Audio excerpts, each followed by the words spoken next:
qoyskeedii ayaa ka dumiyey gurigeedii dhisnaa. ninkeedii ayay ka fureen oo muddada ay isqabeen wiilka 13 jirka ee quruxda badanna isku dhaleen. waxay ku haysay ninkeeda dulmi, iyo karaahiyo ay adag tahay inuu qaato qof ka mid ah basharka aadamaha. dhacdadan ayaynu maanta barnaamijkeena bilow ilaa dhammaad aynu ku daha qaadaynaa. ha yeeshee daawada intaynan barnaamijka u gudagelin, haddaad channelkan ku cusub tahayna subscribe saar, asxaabtaadan la wadaag.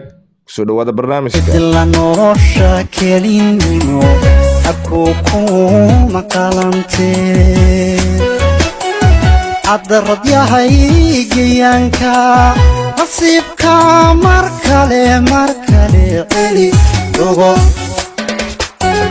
nasiibka mar kale dogo. waxaan jiraabay tiri 38 sano. aniga iyo ninkaygii hore waxaan wada soconnay 6 sano. aniga oo 19 jir ayaanu isbarannay. saaxiibbo isku dhinta ayaanu ahayn. waanu isguursanay. waxaanuna kala helay bay tiri wiil 13 jir oo aad u qurux badan. waan kibir badnaa bay tiri, oo waxaan ninkayga aan ka diidi jiray inuu xakameeyo oo aan hadalkiisa qaato. sababtaas ayaanu iigu kici jiray oo ii garaaci jiray mar kasta oo aan isku dhacno. waxaan aadi jiray guriga hooyaday. garaacid maaha dila, balse canaan iyo cay ayuu i dhihi jiray. markaas intaan tago ayaan aadi jiray guriga hooyaday. waxaan hooyaday iyo ciddaba aan u sheegi jiray inuu soo xumeeyey. kadibna gabdhaha ila dhashay ayaa wici jiray oo canaanan jiray ninkayga. mar kastoo isku dayo inuu i xakameeyo, waxaan ka dalban jiray inuu i furo. balse marnaba furiin ma rabin, ee booto ayayga ahayd. waxaanse rabay inaan is adkeeyo oo usan jiljileec iga dareemin. maalin ayaa ninkaygii u gacan qaaday bay tiri. kadibna waa weydilay. ciddayda ayaan aaday. qoyskayga ayaa booliiska ku dacweeyey ninkayga, waana la soo xidhay. qoyskiisa ayaa iga codsaday inaan xabsiga ka soo daayo, waana aqbalay. ninkaygu ma dhib badnayn. mar kasta aniga ayaa jilayay inuu isagu i dulmiyey, balse xaqiiqada dhabtahay waxay ahayd inaanu isaga noloshayga ku dhibanayn. aan nolol fiican aan ku jiray, balse waxa aan doonaya oo keliya inaan dareenkiisa dhaawaco. waana dhaawici jiray bay tiri dareenkiisa. 3 bilood kadib ayaan arrin yar isku qabannay. guriga hooyada ayaana soo aaday. 2 maalin kadib waxaa la ii soo sheegay inuu cisbitaal ku jiro. qoyskayga ayaa igula taliyey inaanan cisbitaalka ugu tegin oo aan naag adag iska dhigo. gabdhaha ila dhashayna waxay gu qanciyeen in uusan xanuunsanayn, ay ninkan ka tahay jilliin. waayo markaa isagoo aad ayuu xanuunsanayay. xanuun daran ayaa hayay. 2 isbuuc ayuu ku jiray cisbitaalkaasi. ninkaygu waa i roona. wax walba waa i siin jiray. dahab ayuu sanad walba ii gedi jiray. aad ayuuna ii jeclaa. balse wax kasta aniga ayaa gacantayda ku baabi'iyey.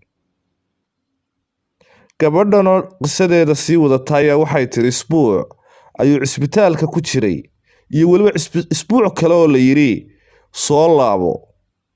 markuu ka soo baxay cisbitaalka waxay soo gaadhay inuu gal furiin dacwadeeda uu maxkamadda ka furtay.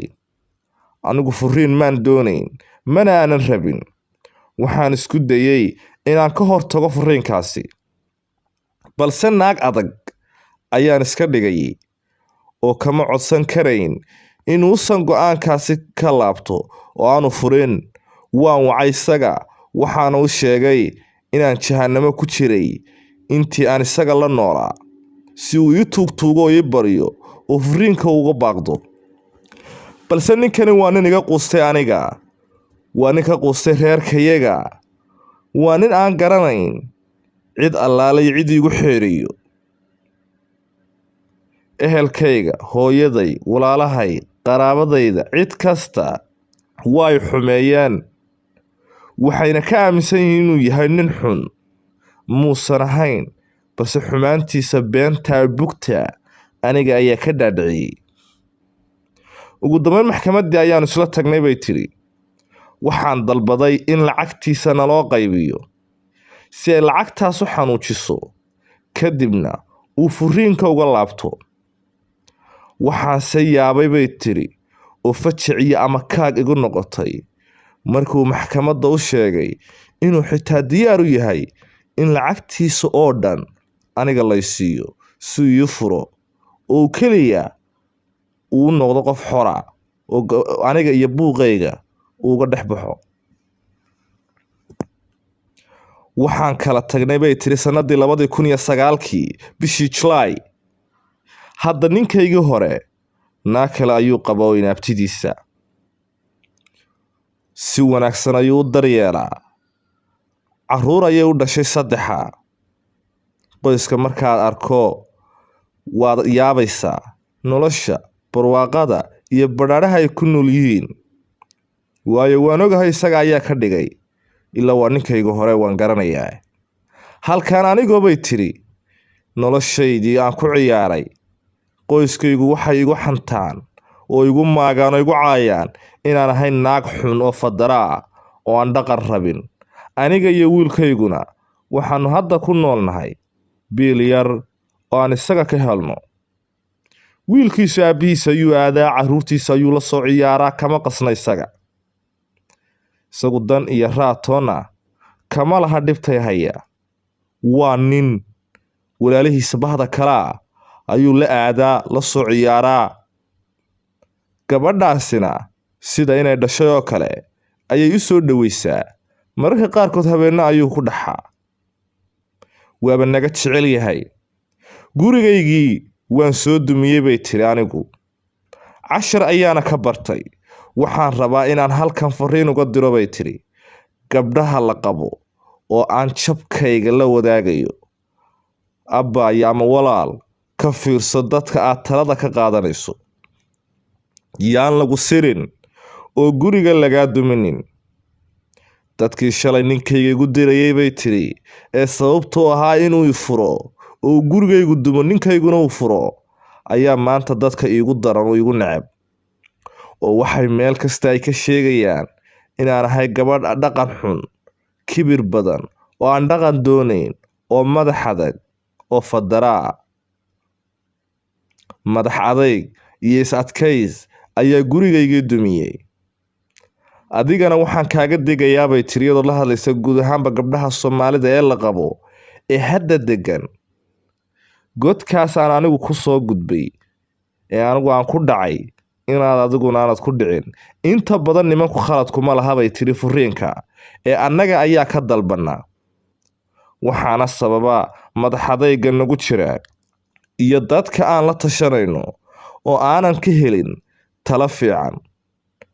waxa aad rabto u sheego ninkaaga balse furiin ha ku gogortamin oo ha ku degdegin adigoo aan furiin rabin.